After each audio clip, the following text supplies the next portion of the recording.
Are you listening? Damn.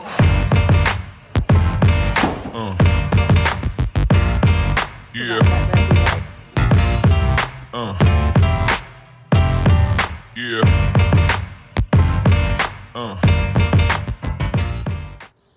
This sash is from this wonderful cigar factory we just paid a visit to. And it's in remarkably good condition. The other ones that we took out as well, okay condition. This one is really nice. There's not even a whole lot of termite damage on it. This is 100 and maybe 10 years old. It has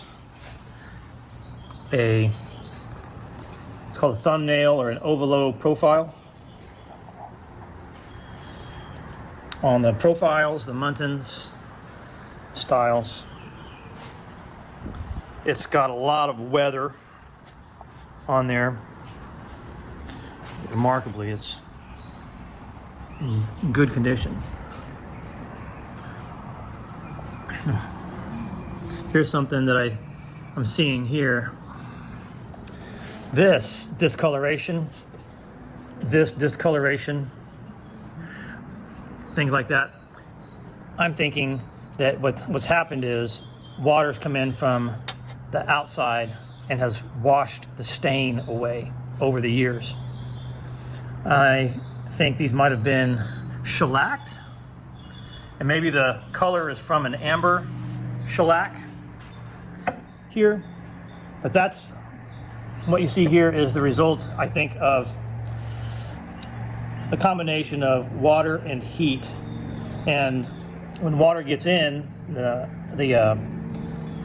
saturates the wood over time. The water seeks to escape and find an equilibrium with the environment, and thus pushes the finishes off over time. I think that's what's happened here. But maybe I might be wrong, because what's this? That looks like a white film here. I'm not sure exactly what that is. I don't know. Maybe that's, you know what that might be? That might be mineral deposits from the water coming through. Because this is an sash interior, and there's no evidence that it was ever painted. You can see my fingerprints on it from handling it.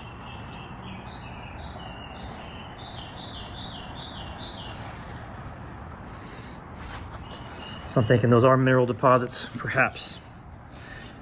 Water running down the brick, taking some calcium and other things that are in the mortar, and then depositing them here as the water evaporates. Just a thought. How true that is, I don't know. But you can see here, water has gotten in and has escaped and has pushed all of the color out. I don't think this is not the wood's natural color, or it's probably close, but I would bet that's a shellac. So I'm going to start taking this sash through a restoration process and see if I can't extract the beauty and display it for all to see. I want to put it back into that cigar factory so that everybody can see the kind of glorious work that people were doing at the turn of the century, handmade type stuff. There's that nail, there's a nail there, but there's a series of nails. There's a nail here, nail there. Okay, so I'm gonna theorize. These pieces of glass have been opaqued. I think there's just a white paint on these. This is clear.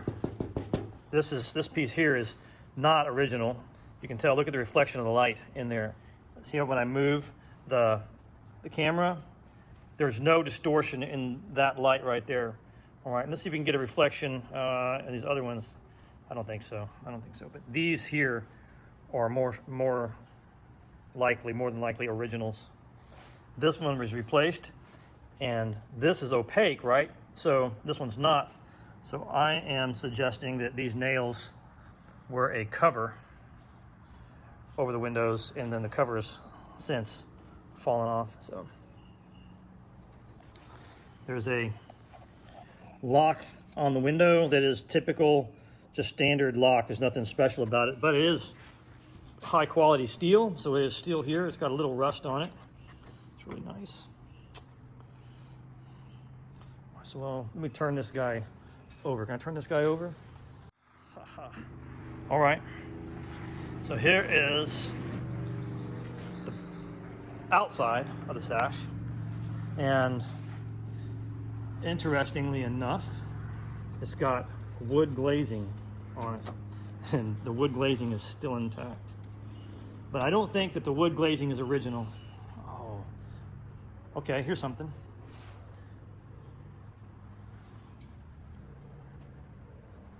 Wait, I was trying to see some distortion in the glass. Thought I saw some to demonstrate that it's wavy in comparison to the others. You can see the light there. I'm just gonna follow the light. Doesn't look, it's wavy though. Let's see if I can follow that reflection. Let's see.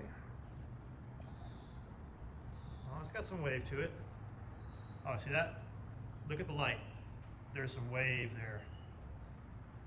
So this paint is old. This paint here, oh, this paint is old too. Watch the light.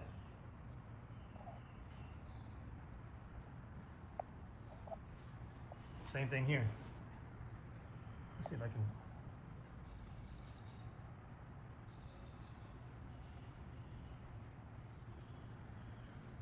It's hard to get. I can see with my eye, but okay, there's some wave. See it? That's the wave. Look at the light. That's the reflection of the light above. So then, this has got some wave too. All right. Yep, this has some wave as well. Just follow it slow. Oh yeah, you see the gentle rolling wave there. Oh yeah, you can see it. But this one here, this one's got nothing. All right. All right, so here in the Sash here, you can see it's got some really deep waves or deep scars with the grain there. That's the sun damage, having worn away all the paint finish on it. The sun has done enormous damage.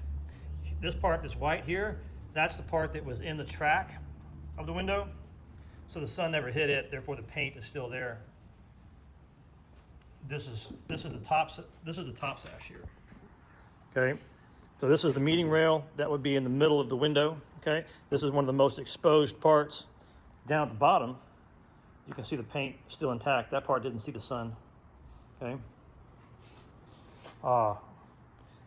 Here's some more evidence of the sun not hitting the window here. You can actually see, I don't know if I can catch it or not, but this actually ramps up just slightly there. Oh yeah, so yeah, and I can feel it with my finger slightly ramping up there. So when I refinish this Sash, it's going to be slightly thinner than it was.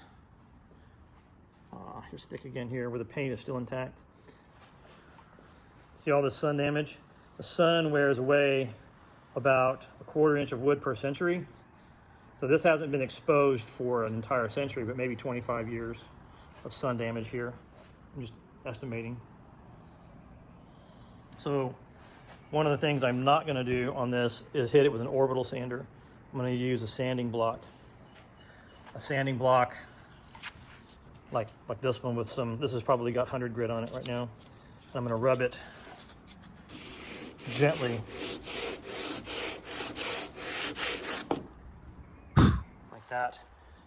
And then I'm going to re-oil it. I'm going to apply some oil to it that is a mixture of turpentine, boiled linseed oil, and penetrol to reinvigorate this wood. All the oils have been washed out with the weather. The water hitting it has washed all the natural oils in the wood away. So I'm going to reintroduce some of the oils there to the sash here. Here's something interesting. See, we've got wood glazing here, but look, that right there, that's original glazing. Why do I think that that's original glazing? Well, because when I look at these other sash, they're over there. Let's go take a look at them for a second. This is the bottom sash corresponding to the one I was looking at on the table. Look, it does have the original glazing on it, and you can tell the original color. That's the green that was being used at that time. Maybe you can get some of that green pigment here. Maybe you can see some of that.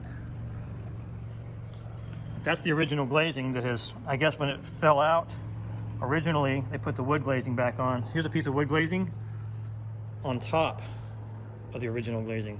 So I wonder if under there, there's some paint that we can see. I'm gonna bring a tool with me. Do I have a tool? Maybe I have a tool. Chisel.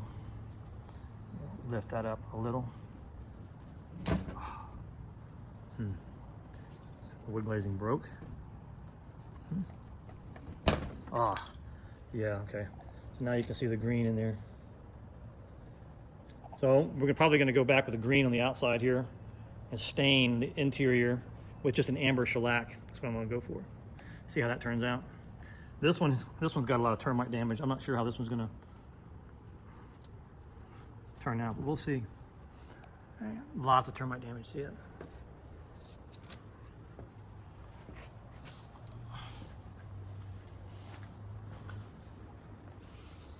Wow.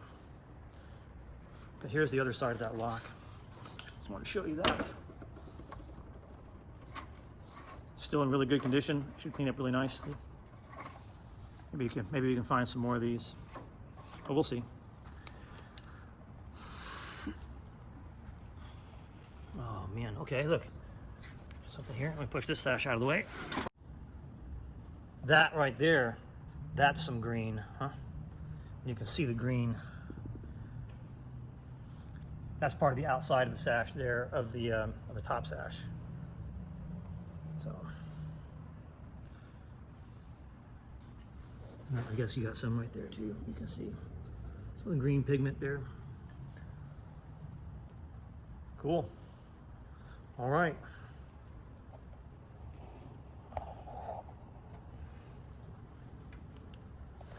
Stand back up. I walk back over to the bench here. Start doing some work to this guy. Okay.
And just look at how nice and clean that is.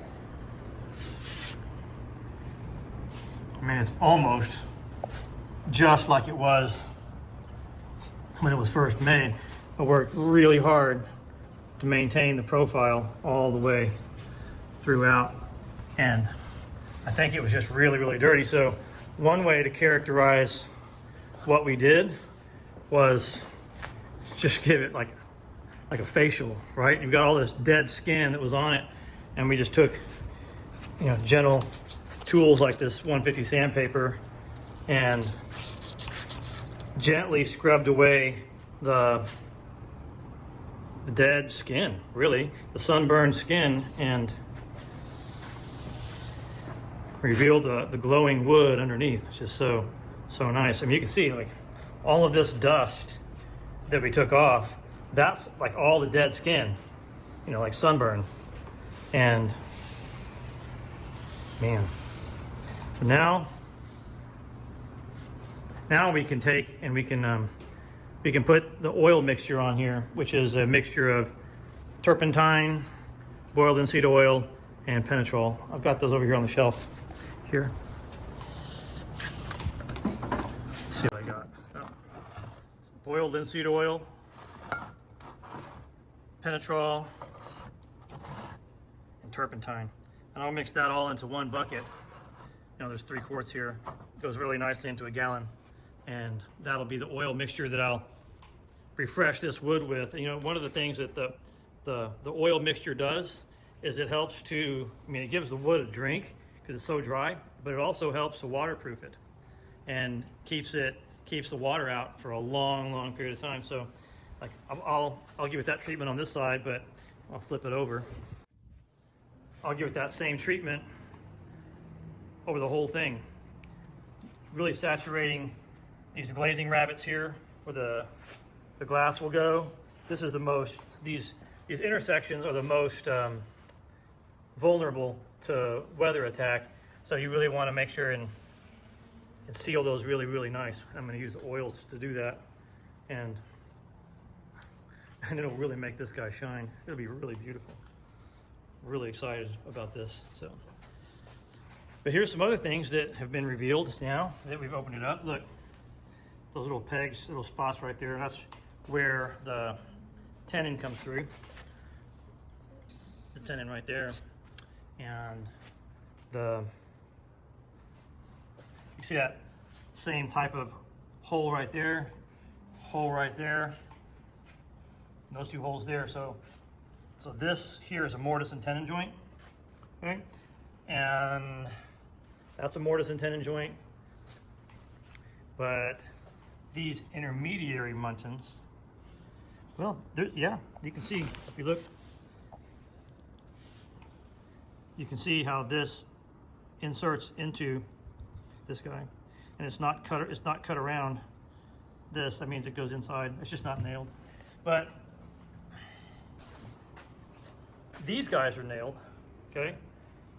And one of the reasons why these guys are nailed is because this is a long span here, and so these pieces here, these muntins, help support this guy. So these are mortised into it so that hold this up so you don't get any bow over time. And you can see this is still straight as an arrow. So of course this is a open mortise and tenon there. So